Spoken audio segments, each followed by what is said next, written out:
The Blackhawks lose 5-2 to the Maple Leafs.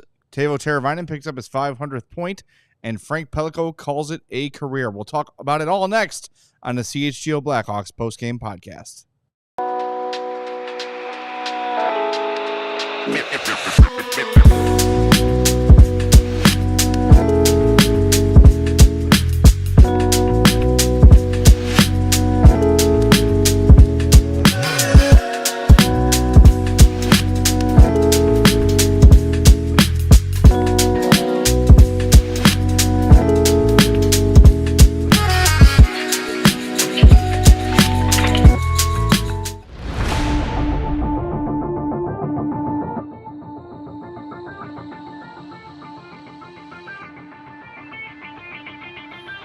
Welcome into the CHGO Blackhawks Postgame Podcast. I'm Zawaski with Greg Boysen. Mario Tirabassi is going to join us from the United Center in a little bit. Sarah's here running the show, as always. Hawks lose 5-2 to the Maple Leafs. Lots to get to in this one. As I said in the cold open, Teuvo Teräväinen gets his 500th point. Frank Pellico retires, and the Hawks lose 5-2. So a lot we have to get to in this one. Do us a favor.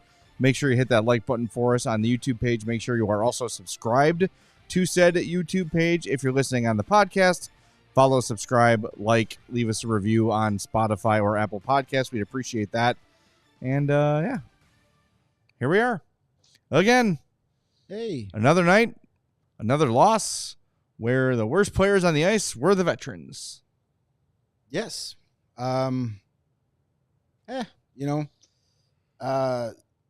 This is a game that you didn't have expectations for victory, but, you keep in the back of your mind, this is a good team. They usually play the good teams better. And for a period, they did play. Great first period. First period was really good. Yep. And then, unfortunately, they had to play another 40 minutes, and after that, it wasn't that great. You could say 5-2 to the Leafs, kind of expected. The talent gap is so big, it's hard to overcome. But it wasn't the stars on the Maple Leafs that did the damage tonight. It wasn't Austin Matthews or Mitch Marner or William Nylander or John Tavares. It was Nick Robertson and Pontus Holmberg and Chris Tanev and the mighty Jake McCabe. 9 goals between those 3 players this year. So, you can give them credit for suppressing the star power. I think a little bit. I think that's fair. It's hard to do. It is. To keep all those guys off the score sheet in the same game. Right. But if you keep all those guys off the game in the score sheet, you shouldn't lose 5-2. Well, and this is, look, like you said, an expected result. And I think people wonder why we still get frustrated after losses, especially like last night's loss in Columbus, is because we see that the team is capable of putting together a period like they did for the first 20 minutes tonight, maybe the last 5 minutes of the third period, where it didn't feel like the Maple Leafs were on a power play. They're capable of it, but they just lose focus halfway through the game, where you've got William Nylander did get an assist in this game. He also, the Seth Jones penalty that he took was a result of him absolutely outworking and just embarrassing Alec Martinez behind the net, forcing Seth Jones to take a penalty. I'm not excusing the penalty, but if Martinez is able to contain William Nylander, it never happens. If a puck never hits TJ Brody in the skate, it doesn't go in. If he's not throwing hand grenades in the middle of the ice time after time after time, the game is different. And who are the guys I just named? Seth Jones, Alec Martinez, TJ Brody. I've not said Frank Nazar's name. I didn't say Nolan Allen. I didn't say Alex Vlasic or Connor Bedard. No. The names of the guys who are nightly letting this team down are these veteran guys here on short-term deals, and it is aggravating as hell. Yeah. Just go. Go! And it's Lucas Reichel that gets benched for half a game. And all I saw, and look, I'm hoping somebody asks. I would love to know. I want an explanation. 7 shifts for Lucas Reichel. Didn't play after the midway through the second period, but he was noticeable. His speed was one of the few Blackhawks that actually had speed through the neutral zone against the Maple Leafs tonight. But yeah, you're right. It's the veterans that once again, are letting the team down, making the bad plays. So you've got 5 games left before the trade deadline. You want to go play for a contender? Go play for a contender. Like, I know there was some talk about, well, Kyle Davidson is going to be Mr. Nice Guy, and if Pat Maroon or if Alec Martinez don't want to get traded, he won't trade him. F that. Ship him out of here. Who cares at this point? And the Seth Jones stuff, I know you guys talked a lot about that last night. He's put Davidson in a tough situation, but Kyle Davidson, there's no pressure for him to trade. People think, all the pressure's on Davidson. He doesn't have to trade him. No, he doesn't. Like, you can't, if you're going to be a general manager in the NHL, you can't just cower down and say, yes, sir, and trade every player that wants to be someplace better. You could try to, but if it's, you set your price, and if your price isn't met, then crap. You shouldn't have signed an 8-year contract then.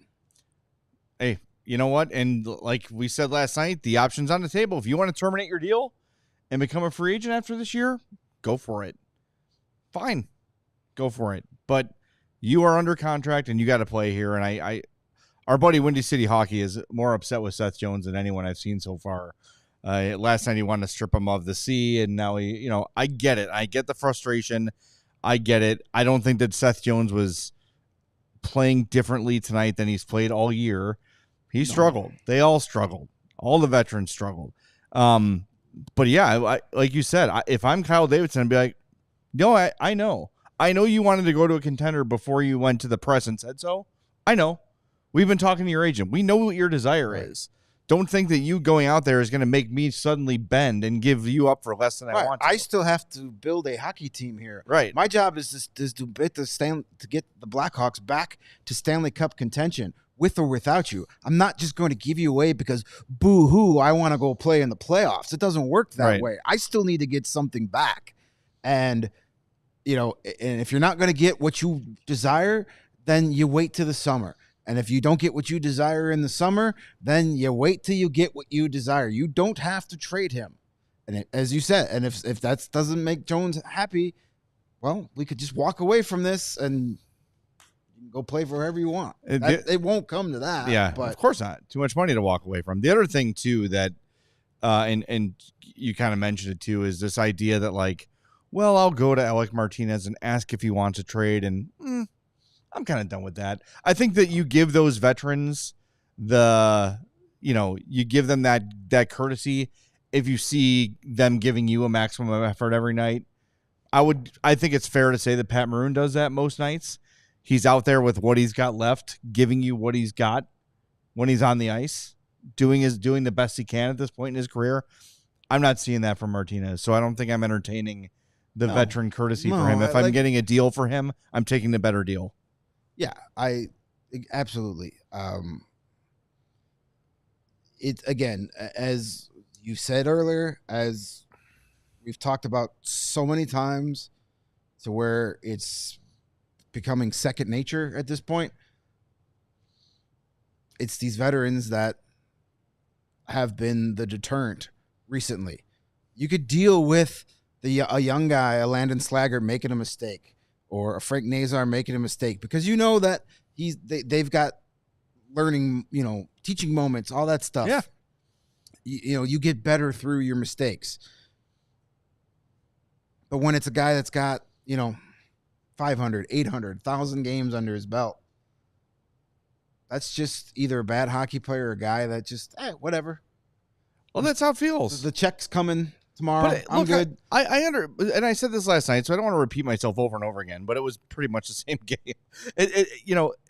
I get that it's frustrating to be on a losing team. I get that it's difficult to lose night after night, especially a guy like Martinez. And I don't want to focus on just Martinez, because it's certainly not just him. And I do think for the vast majority of the time he's been in a lineup, he's played hard and he's played well. But something looks different after this break. It's 2 games. It's a small sample size. I get that it's hard. I get that losing sucks. He's been on winners his entire career. LA, Vegas. The dude's a winner. We know that. But you sign here knowing This is how it's going to be. You have an understanding that you're coming to Chicago, and sure, maybe the expectations we had for them were a little bit higher than what they've been, and I agree that they've underachieved, which is why Luke Richardson was fired, why they're looking for a new coach this summer. Fine. But you knew you were coming into a losing situation. That doesn't mean with 25 games to go now that you just check out. You're brought here to lead. You're brought here to set an example. And right now I'm not seeing enough veterans setting an example. And if you were still the defenseman you once were, you wouldn't have had to sign with the Blackhawks in the first place for an extra $1 million than you probably deserve. You would have had one of these contending teams calling you last summer. So it's beginning to get frustrating. It's way beyond beginning to get frustrating. But the good thing is 5 more games to the trade deadline. And like the Blackhawks, I would think Davidson is going to be a guy that tries to get a jump on the deadline. He doesn't seem like a guy that's just going to wait. So I'm sure he's been very busy. I will see how that plays out over the next, 11 days before March 7th. There'll be a lot of moves coming. Then you can get a jolt here. You can get, a Colton Dock back up here and please, and you get, maybe, probably Joey Anderson. Whoa. But hey, he's been really good down in age. He's a guy that you never ever said Joey Anderson's phoning it in tonight. He's not the world's most talented player, but we never sat here and had a 5-minute segment about how Joey Anderson just, has checked out. No. He doesn't have the talent to make much of a difference. It's just sad that that's what you're looking at the end of the year, is someone who will at least come up and try. You'll still get some. It's aggravating.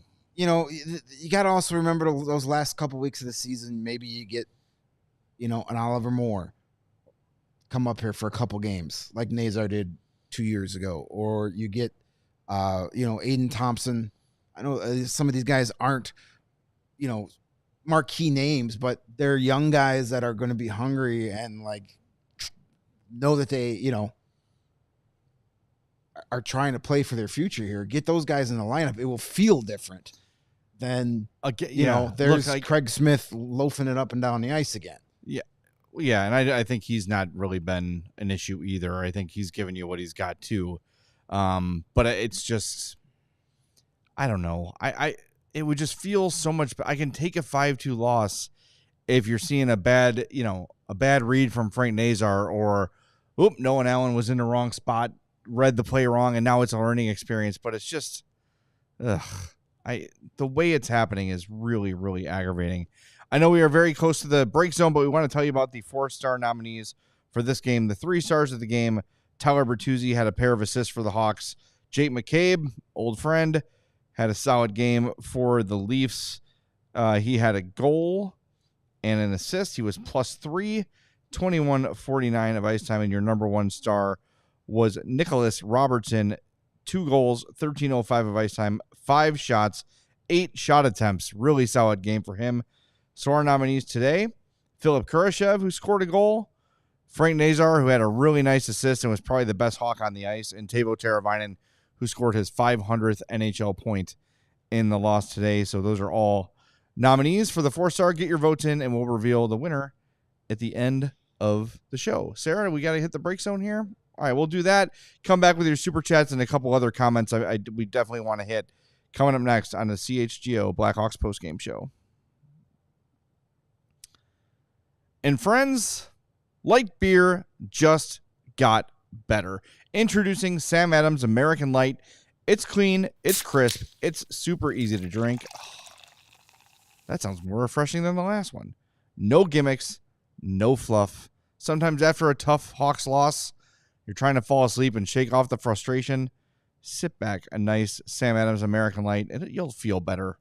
Physically, mentally, the whole deal. Sam Adams American Light is not your average light beer. It's brewed with 100% American source ingredients from local independent farmers. That's light beer that's made right. It's an American classic, so smooth you'll want to crack open another one and another one, like DJ Khaled, right? It's always Sam season. Light beer just got better. Grab some Sam Adams American Light. Available now at Chicago retailers. Must be 21 plus. Please drink responsibly. And if you're more of a hemp guy or a THC guy than an alcohol guy or gal, that's fine too. Some days winding down feels impossible. That's when I reach for my THC gummies from Cornbread Hemp. I've been looking for a healthier way to enjoy happy hour, and these THC gummies from Cornbread Hemp have been perfect for that. Are you tired of hangovers? You're looking for an alternative to alcohol? Cornbread Hemp makes THC gummies that help you enjoy the fun without the guilt or regrets. They're America's only USDA organic THC gummy made with real THC and organic ingredients. No synthetics. It's 100% legal and ships directly to your door. I have many Cornbread products, and I love them all. And when I'm having those nights where I'm having trouble falling asleep, pop one of those, and it really, really helps. If you're looking for a healthier way to enjoy a carefree moment, you have to give Cornbread Hemp a try. Right now is a special offer for CHGO listeners. You can get 30% off your first order. Just visit cornbreadhemp.com/CHGO and use promo code CHGO at checkout. Again, that's cornbreadhemp.com/CHGO and use CHGO for 30% off your first order. Cheers to a healthier happy hour. All right, let's get to the Super Chats, sir. I know we have at least a couple. Chris P., who chimes in often with Super Chats. We appreciate that. Serious question, because I'm not sure in this, but when and what do the Hawks make as a large change? Coaching, roster? I'm trying to be patient and trust. Well, you're definitely going to make a coaching change. Yeah, there'll be a new coach this summer. Yeah. And the roster is changing slowly over time. Most of the guys who will be big-time contributors when this team is pushing for the playoffs again aren't even professionals yet. So right.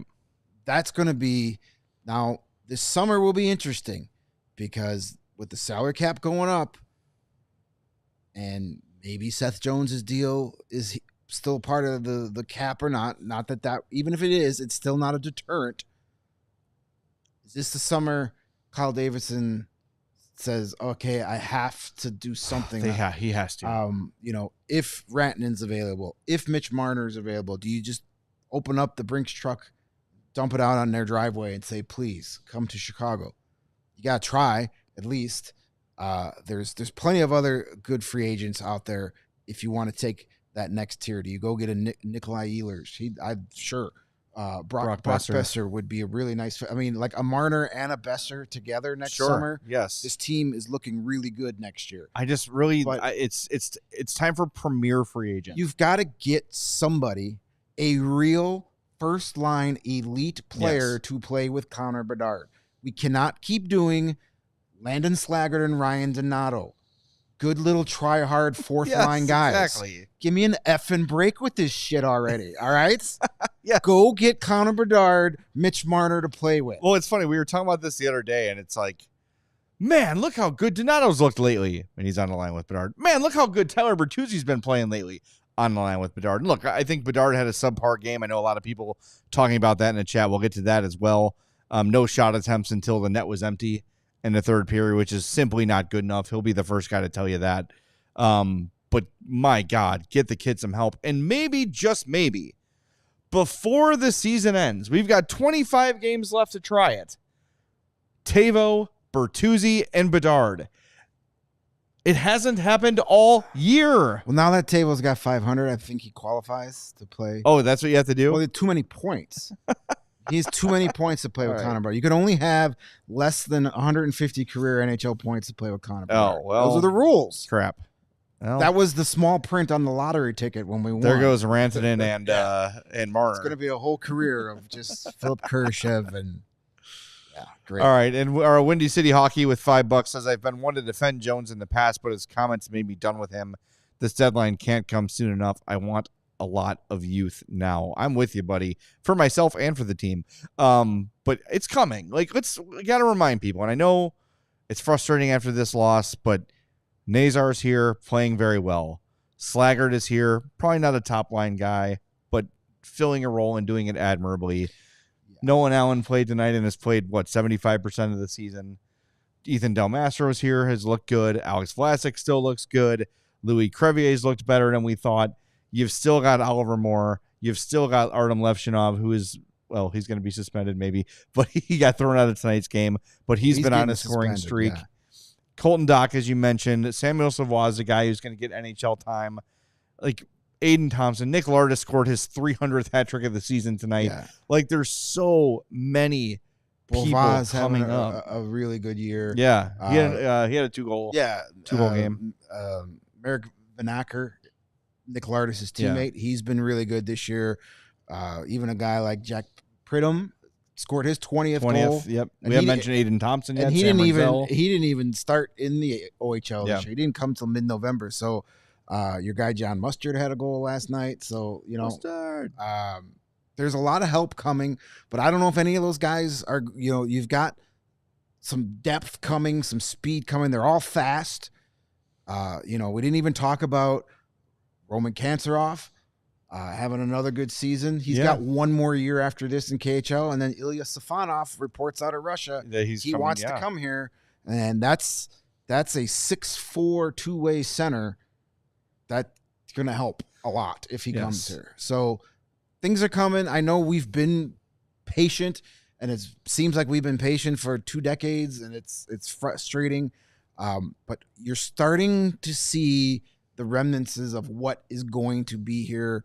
So, as guys progress, but this summer, Kyle Davidson needs to, instead of getting placeholders, get guys that are actually going to be meaningful players here for a long time. Yes. A couple comments I want to get you to is someone in the chat, I think it was 8KZ in the chat, said, we're just listing plugs as guys who are going to come along here. The hockey world doesn't seem to think that these prospects we're mentioning are a bunch of plugs. How many of them are Hobie Baker? I don't know. I don't know if I want to argue with longtime Hall of Fame scout AKZ, but I sure. I just don't know why you're here. If you hate the NHL team and you think all the prospects suck, it's just weird. And then someone said we were making excuses for Bedard. The fact is that he's got Ryan Donato and Landon Slaggert on his top line. That's not an excuse. It's a reality. Find me one other young star that was called, because people get hung up on that word generational, right? Well, I was told he was generational. Well, Sidney Crosby came in the league and played with Mario Lemieux. Yeah, and then got Malkin right away. And Letang quickly. And Connor McDavid came in and had Ryan Nugent-Hopkins. And wasn't Taylor Hall on that team in his prime? He might have been gone by then. Well, yeah, I mean, but all these guys had way more help than Bedard's ever had. It's just, you can't, if you don't think it's, I already said he had a subpar game today. There's no denying that. There's just not. But if you think that he's got like legitimate NHL help, he doesn't. Rookie year for Connor McDavid. Leon Draisaitl. Yeah, he was already there. Jordan Emberley at 25. Taylor Hall was there. Yeah. Zach Kassian was a decent player, kind of. Blackhawks legend Jujhar Khaira. Who could forget? Blackhawks legend Rob Klinkhammer. A 27-year-old Pat Maroon. Ryan Nugent-Hopkins. I mean, this is a way better team. Well, but then but people can argue like, well, Connor Bedard had Taylor Hall and Pat Maroon. He had the ghost of both of them. The ghost of both of them. No, but Bedard, you'd want to see better stats on a night like tonight, playing against a team like Toronto. But again, when you're on a line with Ryan Donato and Landon Slaggert, as much as we like both of those guys, who are you going to concentrate on the ice? If you're the 5 guys that are on the ice against that line, who are you going to take out? Exactly. You're going to put 2 guys on Connor Bedard and say, okay, Landon Slaggert, beat us. I dare you. And he can't. No. Not every night. I like Donato both of those guys, but they're not first-line NHL players ever. Or second-line NHL players. Right. It's just a reality. Chris P. with another super chat, $2 says he just wants to add, I think Misa is the pick. They're going to have a lot of good options. Whoever they pick, first, second, third, whatever it might be. Yeah. Misa, Hagen, Schaefer, they really can't go wrong. I want to point out one that Josh Doig mentioned earlier in the show. He had the TSN broadcast of the game. Says, during the intermission on TSN tonight, Bob McKenzie said Seth Jones has been linked to Dallas. Keep hearing that. And Florida with the Bill Zito connection. Kyle Davidson doesn't want picks. He wants a young player back. Yes, he should. Like, there's only so many picks you can have, and he's got a ton of picks. He's got a ton more over these next couple drafts. It's time to start getting actual players. Well, and might have players that you don't have to wait 3 to 4 years to see. Yes, and Mitch Marner, who played against the Hawks tonight, good example of a guy who they're probably not going to trade at the deadline. They need to make a run at the cup. So maybe that's a guy, if Toronto feels they can't sign him this summer, you trade one of these assets for the negotiating or for a sign-in trade. You talk to his agent, you say, hey, we want to give him, because you can sign him to 8 years if Toronto signs it and then trade him. We want to give Mitch Marner 8 years, $13-14 million to come and be Connor Bedard's line mate for the next 8 years. Pretty much, we'll give you a blank check. Cool with that? Great. Leafs, how about we give you a second-round pick for Mitch Marner, for the rights to sign Mitch Marner, who you're not going to sign anyway? Okay, good. You've got to get creative. Well, because as David, sorry to interrupt you, as Davidson has said, I just can't make guys be available. And he's right. If Rantanen and Marner never reach free agency, he can't sign Rantanen or Marner. Well, I think if Toronto's going to trade Marner before the July 1st happens, it's not going to be trade his rights away. They're going to sign him to the deal and then trade, like Calgary did with Matthew Tkachuk. They didn't just trade away his rights. They signed him to the deal, then traded him because then they got a whole lot more. So that's more the line. So it's going to it's going to be you're trading for 8 years of Mitch Marner. Yeah, so you're going to have to give up multiple assets, and fine. I don't care. I mean, if you have to part ways with one of these great defensive prospects that you like, sure, great. I mean, would you give up Korchinski to get Mitch Marner here? Probably. Now that you've drafted Levshunov and you've got, I would probably like you're gonna have to give up something that hurts, and that Toronto's not going to say. It's got to make sense for them too. So that's the challenge, and I think when you decide to do a rebuild, as the Blackhawks have done here, these are things that I hope you considered. Because, you can say, like, look at all the cap space we've got. Well, a lot of teams have cap space now because the cap went up. Yes, everybody's going to have a lot of cap space. So how are you going to overwhelm a free agent and bring him here? There are some good signs that they were able to get Teuvo Teräväinen and Tyler Bertuzzi here. They weren't top-tier guys, but they were B-tier free agents, and they got them. That's a good sign, but there's only so many elite players that ever become available. And the Blackhawks, they won't be the only team they'd be able to overpay by $1 million or $1.5 million anymore. Everybody's going to get that extra cap bump. So, they're going to people will get overpaid these first couple of summers. So, if you got to overpay, you're going to have to overpay if you're the Blackhawks. So do it. Yeah. Do it. Take the mentality that the Vegas Golden Knights have had since they joined the league. We'll worry about that next year. We want to win this year. Figure it out. It's worked okay for them so far. Yeah. One more comment I think you had saved, Sarah, from Tristan. He said, I thought when Teuvo and Bertuzzi were brought in, they were here for the future, not spot holders. But Teuvo on line 3 doesn't feel like he belongs in the future. I mean, we've been saying it since the season started. Why him and Bertuzzi and Bedard have not played together, I don't know. I think if you were to ask Sorensen, he'd probably say, as Quenneville did a lot back in the day, I need to spread the scoring out a little bit. I can't have everything on one line, which I get, but you've scored 3 goals in the last 2 games, and you've been outscored 10-3. You've got to figure something out here. Yeah, I'm done with the Donato, Slaggert, Bedard line. Again, how many times have we seen this? You put 2 guys up with Bedard, and they play good for 2 or 3 games, and then after 2 or 3 games, it's back to real life, and teams are focusing on Connor Bedard. Go back to Bertuzzi. The Bertuzzi had a really good game tonight. It was his first good game since getting demoted off that top line. Put him back up there. If you want to put Nazar back up there again too, fine. If you want to put Teuvo up there, sure. But I want to see Connor Bedard go on a heater of all heaters to end this season. It's going to be kind of hard to do on this roster, regardless of who's up there. Yeah. All right, we got to get to Mario is standing by at the United Center. He was there for open locker room. I think I saw Bertuzzi and Teuvo spoke, and obviously Anders Sorensen as well. We'll get to him next on the CHGO Blackhawks postgame show.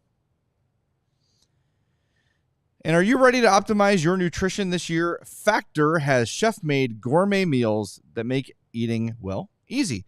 They're dietitian approved and ready to heat and eat in 2 minutes so you can fuel right and feel great no matter what life throws at you. We got our Factor packages about a week and a half ago or so, and they arrive fresh and fully prepared, perfect for any active, busy lifestyle. Lose up to 8 pounds in 8 weeks with Factor keto meals based on a randomized controlled clinical trial with Factor Keto. Results will vary depending on diet and exercise. And with 40 options across 8 dietary preferences on the menu each week, it's easy to pick meals tailored to your goals. Choose from your preferences like Calorie Smart, Protein Plus, or Keto. Factor can help you feel your best all day long with wholesome smoothies, breakfast, grab-and-go snacks, and more add-ons. Reach your goals this year with ingredients you can trust and convenience that can't be beat. Eat smart with Factor. Get started at factormeals.com/factorpodcast and use code factorpodcast to get 50% off your first box plus free shipping. That's code factorpodcast at factormeals.com/factorpodcast to get 50% off plus free shipping on your first box. They are awesome. They taste great. Super easy to make. Get yourself some Factor. And during the President's Day sales event at Ray, Chrysler, Dodge, Jeep, and Ram in Fox Lake, shop federally approved savings on brand new vehicles. Head to Ray CDJR on Route 12 today to choose from their huge inventory of new Chrysler, Jobs, Dodges, Jeeps, and Ramses. And right now, take 18% off MSRP with a dealer discount on all new 2024 gas-powered Jeep Wrangler models. And with Ray's price promise, you can shop conveniently with no add-ons and no hidden fees ever. The price you see is the price you pay. It's that simple. For more info, visit Ray CDJR today on Route 12 in Fox Lake or online at raycdjr.com. They've been serving the community since 1963. Yeah, let's do it. Go get yourself a Ram or a Jeep or a Dodge. I've driven all those cars. Nice. I have not. I have not driven a Ram. Not yet. Not yet. I've driven one, but I haven't owned one. Sarah, buy me a Ram. She said yes. I'm holding her to that. All right, let's go out to the United Center, the bowels of the United Center, and bring in Mario Tirabassi, who is there covering the post-game antics. Mario. What's up? Do we have an answer on why Lukas Reichel did not play the third period?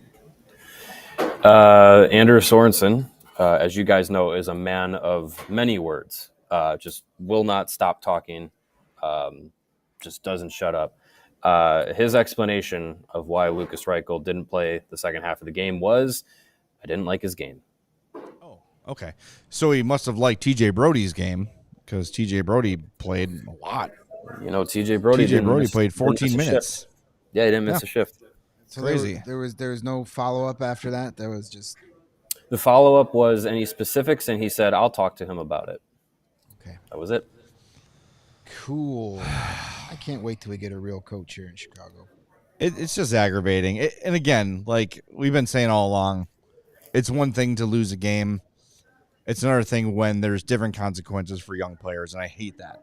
I hate that so much that Nolan Allen has to sit for almost a month so TJ Brody can keep playing.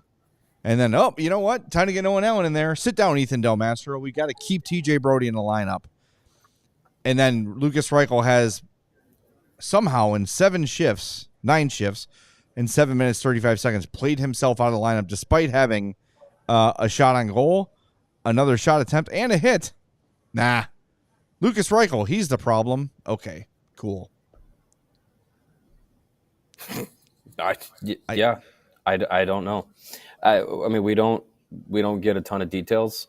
So I mean, in that situation with a guy like Andrew Sorensen, it comes down to who is getting the opportunities and who isn't. And I'm in agreement. I don't understand what is being done by some of these players that is any different or any better than what the young guys have to offer. And at this stage of the season, this was game 57 of the year. I don't know what more you need to see out of any of these veteran players, ones that are on short-term deals, ones that are technically, looking for the exit door, maybe, that you need to see out of them rather than play the young guys, rather than let them try and grow their games at the NHL level, learn from mistakes. Like I don't understand why that wouldn't be more of the focus at this point. And I mean, Kyle Davidson is not a GM that meddles with coaching decisions, but I mean, I feel like at this point, I wouldn't mind if Kyle Davidson said, hey, I would like to see these young guys who are supposed to be part of the future, or at least pushing the team forward in the short term, given more of an opportunity, regardless of if they make one or two mistakes or anything like that. Like, they have to be able to grow and learn from it. And if they're not going to do it with just practice. I'm actually starting to wonder if Kyle Davidson is meddling with the lineup and saying, TJ Brody's playing, we need to give him some trade value. And if he's healthy scratch, he's got no trade value. He's got no trade value. I don't think throwing he has no trade value. No, I agree with you. I don't think throwing 4 hand grenades in the middle of the ice and letting it bounce off a skate helps his trade value. If Brody didn't have another year on his contract, I'd say, okay, maybe you can get a half a used puck for him, and that's an overpay. But with that extra year, no one's calling for TJ Brody. No. Nobody. Nope. I said it after the first game of the season against the Utahns, as our buddy Elliot Friedman calls them. He is going to get bought out. Well, here's the stats for Reichel. In his 7:34 of ice time, he was on the ice for 3 shot attempts for, 22 against. But that was that entire line, though. That was Maroon and Smith. They got hemmed in early in that second period on 2 or 3 straight shifts. But that's not all on Lucas Reichel. Lucas Reichel was one of the few guys that actually had speed through the neutral zone tonight. I don't know. I don't understand how, if you have 3 guys on a line that's just getting owned, you bench one guy and the youngest, fastest guy out of that group. But I'm sitting here and Sorensen's behind the bench, so he saw something different. Maroon played 11:01. Smith played 16:26. Yeah, again, 7.5. Again, it comes back to, this. I get that you have to, have these high standards set for these young guys in the NHL, but it's two different sets of standards, and I think that goes a long way with feeling like there's a sense of accountability. That's been a term around this team for a while. And I don't know who gets the hammer dropped on them for accountability more. Is it the veterans that get the most ice time, or is it the young players that are in and out of the lineup, up and down from the AHL and the NHL? I feel like if you talk about accountability, if you talk about trying to build, team identity and team cohesiveness and things like that, if accountability is going to be a buzzword, like, it has to be across the board. If the fourth line is getting caved in, like you said, like, why is Lucas Reichel the one that is being benched rather than the entire group?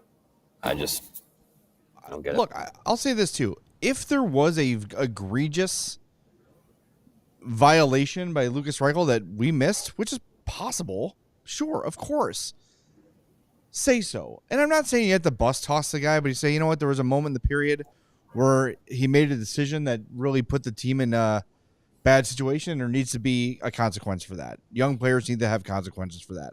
Okay, I'm still going to disagree with it, but at least it's something specific. I don't know. And I wonder too, like, do players understand why they're being sad? And like, I think Sorensen, one of the reasons that we were all kind of thought, all right, if you're going to have an interim guy, Sorensen makes sense because he's done a good job developing players in Rockford. He's got a good relationship with Reichel. I don't think that's really changed, but it just overall, and this organizationally too, because it was the same crap with Luke, aside from the time he scratched Taylor Hall. it is a different consequence for the young guys than the vets. And I think if you have young players who are trying their best, and every time they make a mistake, they end up benched or in the press box, it's going to get frustrating. It's going to crush their confidence. You've got to hey, you know what? Next time, grab the iPad, turn off Candy Crush, and say, hey, watch this replay. See what you did here? Learning experience. Instead of going outside, go inside. You'll have a path to the net, whatever it might be. Pat him on the back. All right, next shift, go get him. Go show me. Thanks, coach. Great. Thanks for the feedback. But just pinning a guy to a bench for making a mistake, that's brutal, especially a young guy. Reichel's last shift ended at 13:28 of the second period. He didn't get another shift the rest of the game. Craig Smith only got 4 more shifts after that. Well, he also took a penalty. And Pat Maroon only got what was that shift? He only got 3 more shifts after that. So he kind of benched that whole line. Yeah. We just know I mean, you're also in the third trying to catch up in the game too, which is understandable. So he kind of benched that whole line, but I mean, to not give Reichel another shift the rest of the game is silly. But, you know, in the end, it's not the reason they lost this game. No. But I just wish, you know, you give us a little more than I didn't like his game, and I'll talk to him. That nonsense flies in Rockford when it's the host of the Sunday Night News is the only guy there asking you questions, but you need to do better at this level. Yeah, I mean, it's a different, again, it's a different standard when you're trying to kind of, you know, get some, you know, information out there. That's one thing. But also it's, you know, what coaches say and do in the media, like that reflects back to the team. So if you're out there, you know, not saying anything and just kind of leaving it up to interpretation, like that could be, you know, received negatively by some players. You know, and I don't know, a lot of players, I'm sure, don't take anything from like, oh, what does the fan base perceive of me or anything like that. But you know, it's no secret that like narratives around, you know, fan bases and around media and around the league like are garnered by what is said publicly. So when you have a situation like that where Sorensen is just like, yep, I didn't like Lucas Reichel's game. I sat him for half the game and that's it. Like then you know, you know, it's left up to interpretation and then things kind of can spiral out of there. Say what you want about Luke Richardson as a head coach, the amount of information that he was willing to provide, I think for the most part gave at least a clear picture of what he saw, what he was trying to do, or what was happening in a game with, you know, either the team system or a specific player. Like he was willing to give those details. And I think that at least benefited the more broader understanding of what the team was trying to do or couldn't do. But with this, yeah, I mean, to just say that, I think it leaves a lot kind of just hanging out there in the open. One thing I do want to address, Landon said that Allen and Reichel are Bowman picks, and you see where I'm going with this.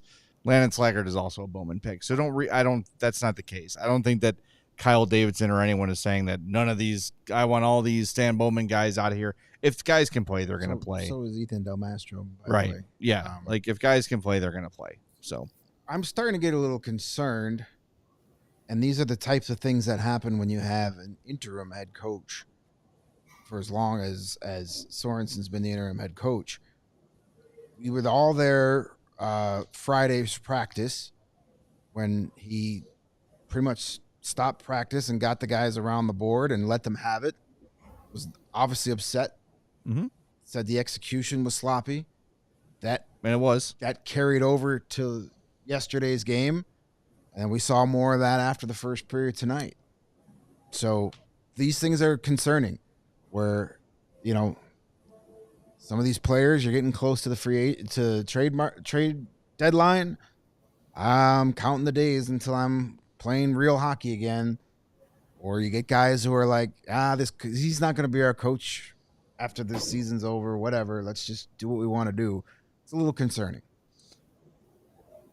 Well, they have to figure it out on the road now. They go on the road for a couple of games. I mean, coming back from the break, you get back-to-back games. Like, I feel like for some of these guys, you'd at least look at it as an opportunity to be like, all right, like I feel recharged, reset. Like, let's finish strong. And you have 2 games right in a row to jump into it. And the efforts were, not great. So now, you come back with a lot of concern and you said it last night. Like, this team and guys individually have to figure out what are they going to play for. What are you playing for the now final 25 games of the season? Are you playing for pride? Are you playing for an NHL job here or elsewhere? Are you playing to get traded? Are you playing to stay in the NHL? Like, you got to figure out what it is. And, this team coming together as a group, for some of them, for the young guys, sure. Like, I would love for them to be able to do that. The rest of the team, it feels just kind of disjointed. Some guys are here, for next year and beyond as veterans, but I'm more concerned about, this the young guys that are playing here, for them starting to figure out what their group is going to look like, because that's the group that matters. It's Vlasic, it's Nazar, maybe it's Reichel, it's Bedard, obviously, Del Mastro, Jones, or Allen. They gotta, I want to see what they can do to kind of figure that out over the next 25 games to end the season. And the veterans, they have to pull their weight. Like, if you talk about guys being, consummate professionals and showing up to work and doing all the stuff that you're supposed to do. Let's see it. Like, let's see it over these final 25 games and not have efforts where we are left questioning who's looking at the exit door, who's punching their ticket to a different team, and who cares about being here. Because if you're not, it's clearly going to show, and it does nobody any good. It doesn't do yourself any good. So these guys got to figure out what they're going to play for over these final 25 games. Yeah, no practice tomorrow, by the way. So okay, practice before they hit the road on Tuesday. Do us a favor, by the way. Got lots of people watching, not a lot of people liking. Hit that like button for us. We'd appreciate that. I want to get through some super chats as well. There was also a comment I want to get to about, Sarah, if you can find it. I think it was Sean Cassidy about Davidson's got the easy part down. Now he's got to make a bigger part. So if you can find that one, Chris P., we already got to that one. Mr. Koala next says, if NHL games were just 1 20-minute period, the Hawks would probably be cup contenders, LOL. Compile all the first periods of season, and they're great. I don't know why I read that like Tony the Tiger. I really did. I was going to say, when did Kellogg's jump on board? Well, I mean, look, the first period tonight was great. Like, they were really good in the first period. They were forechecking like crazy. They were all over the Leafs. They were shooting like crazy. 10 minutes into the game, shots were, what were they, 6-1 or something like that? Like, they were all over them in the first.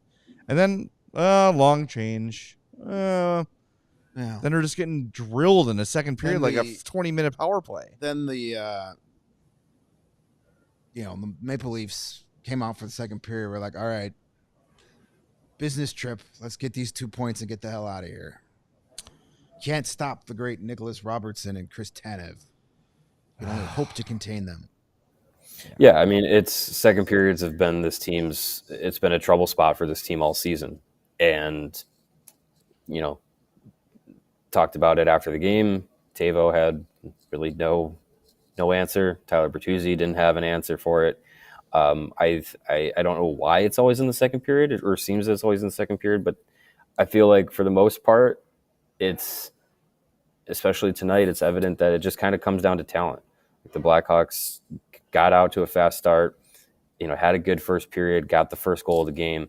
And even though you go into the second intermission down 3-2, it was just the Leafs controlled the majority of that second period. And I think it's just the talent gap. You have a team that's going to be in the playoffs, and you a team that's 31st in the league. And you're at 2 different parts of the season. All these teams that are going to be fighting for playoff spots or are in playoff spots are now getting into playoff mode. And the Blackhawks just don't have the talent to play up to that level, clearly 31st in the league, as I said. And again, it comes back to the want to. So do you want to put in 100% for 60 minutes, or when things start not going your way, do your gears stop going 100%? Because you're at this stage of the season, because how the season has gone on. So again, the talent gap is one thing, but also the drive to continue to try and keep that push going beyond the first period. That's a big part of it too. Well, you're right. But what's also irritating about it is there was never really a point this season where we saw 100% drive from this team. The effort in the first game in Utah was brutal. And they had a little bit better the next couple games where they looked, okay, like, hey, they're right there. All year, how many times this year have we heard, well, we've got to be more consistent. We've got to find our identity. They've been saying that since game one. And I could see if they've been trying their hardest, working their asses off and not getting results and are just out of gas and frustrated, fine. I get that. But effort and enthusiasm and commitment to winning, to playing winning hockey has been missing the entire season. Start to finish. I challenge anyone to find me a stretch of games where for 3-4 games in a row you say, wow, this team really played their asses off and gave us the best hockey they've had. You can't. You can find periods. You can find a game sprinkled in here or there, maybe 1 or 2 a month where you're like, damn, that was an impressive performance. Win or lose, at least they were out there giving it their best. That's been a problem since game one. Since game one, that's been a problem with this team. So it's not a matter of just falling apart or getting tired or whatever it is. No, the effort has been an issue all year long. And what's frustrating is Davidson signs these guys who are supposed to insulate you against that. You bring in 3-time Cup champion Pat Maroon. How many Cups did Martinez win? 2? 3. 3, yeah. 3 for Alec Martinez. Bertuzzi, Teuvo. I don't really have problems with those two this year, but that's a different story. Like Craig Smith, like all these guys who are supposed to be the Teflon to protect the young guys and to make sure the efforts were there every night. Nope. Has not been the case since game one. And it's really aggravating. All right, I know we got more super chats we got to get to. I want to get to the comment Sean had, by the way. He says, Kyle has done the easiest part of the rebuild, trading players for picks. Now it's time to actually build an NHL lineup moving forward. Can he do the job? There are doubts here. Big summer ahead. We've been saying that for a couple of years now. The final box that Kyle Davidson needs to check is, can you make big trades, sign big name players? That remains to be seen. I mean, he's got a big opportunity, with the Seth Jones potential trade coming up here, whether it's at the deadline or in the offseason. I heard you guys kind of talking about it before we started here, how, the report information is that he's looking for players that are going to be ready to go in the NHL, which that should be the case. Yes. Can it be a team's top prospects? Like, can it be, if we're talking Dallas, can it be Maverick Bourque or Logan Stankoven? Yes. If that's the case, if that's the return, however it needs to get here, then I mean that's a big part. That's a big kind of stepping stone for trying to get this fixed and get it going in the right direction. Free agency is going to be a big thing. There's still potential for some real big names to be out there. And what are you going to be, how are you going to set up this group going into next season with the young guys? How are you going to set them up for success through the end of this year and go into next year as well? And the main focus of that is Connor Bedard. How are you going to set up Connor Bedard for success? Because he is going to drive this team, and he can't do it by himself as it currently stands. And he hasn't really had that even close to his level of help. And he hasn't played a ton with Teuvo Teräväinen or Tyler Bertuzzi this year. Taylor Hall's gone. So all those guys that you have as potential options, they haven't been regularly playing with him. So those are the biggest things for Kyle Davidson. And then if you don't check off those boxes, then the clock is going to be ticking louder and the seat's going to be getting warmer. Well, you didn't even mention probably the most important thing he has to do this summer, and that's the coach. Yeah. That too. And I think that's a big part of it. He's got to hit that out of the park. You've got to find a guy the players respect. You can't bring in another one of these first time, never done it, nice guys. No. You got to get a real NHL coach. And if he doesn't do that, it doesn't matter. The rest doesn't matter. You got to get the real coach. Yep. That, to me, that's the most important thing. We could talk all about talent, but, you know, you've got to get a guy behind the bench that's done it before with some success. If you want to use a second show in a row where you compare to a different sport, the Cubs had a lot of really great young prospects, and then they went and got Joe Madden, and they won the World Series, right? Like, you've got to find that piece, and the veterans, right? The right veterans, like David Ross is the right veteran for that team. John Lester, the right veteran for that team. Two guys that are like, F you, we're not losing this game. They need some dudes like that, right? Yeah. And they need a coach that the players are going to look to when things are going bad and believe in what their message is. And maybe it is a first-timer if it's David Carl, but I'd much rather see someone like Mike Sullivan, who may not be fired by Pittsburgh after all now. But I don't know. You've got to find time to fire him. Yeah, you've just got to find someone that's going to get the attention of the guys in the room. After scratching Kyle Connor and letting Matthew Tkachuk play hurt, you have to fire him. I think so too. Have to. One more super chat we have to get to from T Live. Says, went to my first game today. Jones didn't look good. To me, he played soft. I think it was pretty average Seth Jones game. No better, no worse. The Seth Jones criticism is only going to get amped up. The spotlight's going to be bigger than ever. He's already been under a microscope since signing that deal. But now after these comments, every little thing is going to get picked apart, and he brought that upon himself. Yes, he did. There's no sympathy going forward in that department. All right, Mario, any nuggets or tidbits? What did Teuvo, Bertuzzi, anyone have anything interesting to say? Teuvo just kind of spoke about, his 500th point, which was tonight on the goal. Just said, it's not something he focused on doing, is reaching that marker, but something he always thought was possible, and was happy with that for himself personally.